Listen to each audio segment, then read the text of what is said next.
ঝাড়গ্রাম আগে মানুষ আসতেন স্বাস্থ্য উদ্ধারের জন্য। ঝাড়গ্রাম জেলা, বাঁকুড়া জেলা, পুরুলিয়া জেলা, জঙ্গলমহল টোটালটাই বীরভূমেরও কিছুটা পার্ট।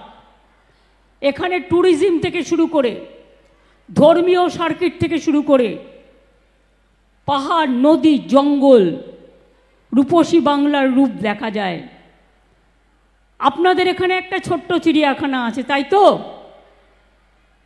আমি আগামী দিনের জন্য আরও ট্যুরিস্ট অ্যাট্রাকশনের জন্য একটা বেঙ্গলের, আমরা একটা ঝাড়গ্রাম চিড়িয়াখানার উল্টো দিকে যে 64 একর জমি আছে, তাতে একটা টাইগার সাফারি চালু করব 10 কোটি টাকা দিয়ে, যাতে অনেক ট্যুরিস্ট আসে, দেখতে পায়।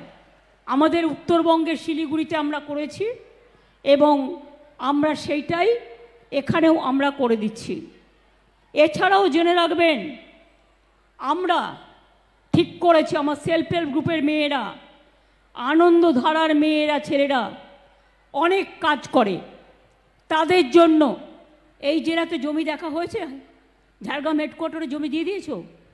আমরা 1 একর করে জেলাকে জমি নিচ্ছি, সেখানে আমরা একটা বড় বিগ বাজার করে করব।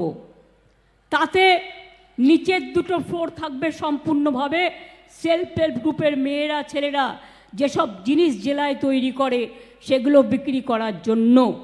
বাদবাকি প্রাইভেট যারা আছে, জমিটা আমরা দেবো, বিল্ডিংটা ওরা করবে, ওরা 3টে ফ্লোর নেবে, আর বাদবাকি একটা সিনেমা হলও থাকবে।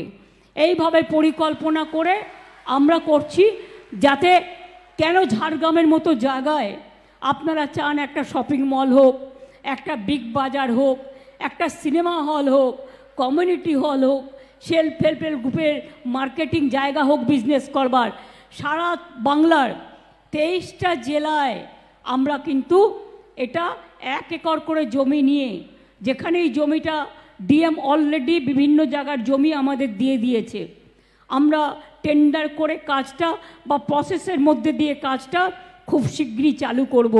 হয়ে গেলে দেখবেন কত মানুষ কেনাকাটা করবে, আপনাদের অনেক আয় বাড়বে।